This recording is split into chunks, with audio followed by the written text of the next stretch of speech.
Good afternoon. Welcome to the Midday Mull for Wednesday, the 7th of July. Continuing with Robert Murray McShane's reading plan, one of the readings for today is Joshua chapter 9, headed The Gibeonite Deception.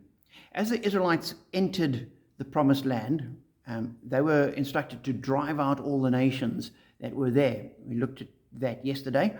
But one of the nations there were the Gibeonites, and they came up with a different plan.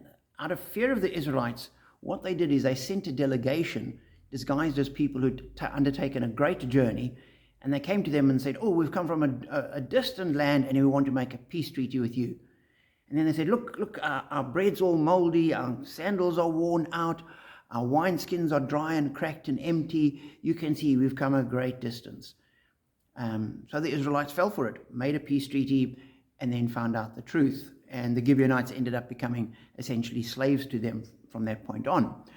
But I was struck by verse 14. The Israelites sampled their provisions, but did not inquire of the Lord. And I thought, how often doesn't that happen? What the Israelites had done was common sense. They'd been practical, they'd been logical, they'd looked at the evidence, and they'd made their conclusions and acted on what they'd seen. But it turns out that they were deceived. They needed to inquire of the Lord.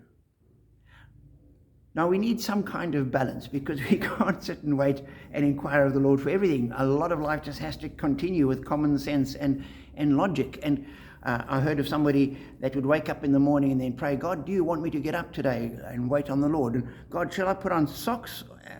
That's clearly nonsense. There's so much of life you just get on with.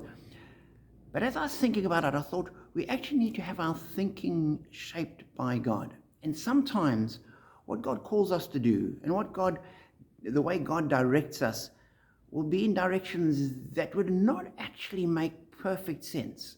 That we look at them and say, this doesn't gel with common sense and logic, but it's quite clear in God's word. And so there are all the commandments that God gives us to love your enemies, turn the other cheek, and various of those kind of things where you say, that doesn't sound logical, but it is clear.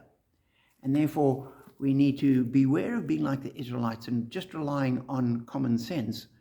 We also need to be directed and guided by God through his word.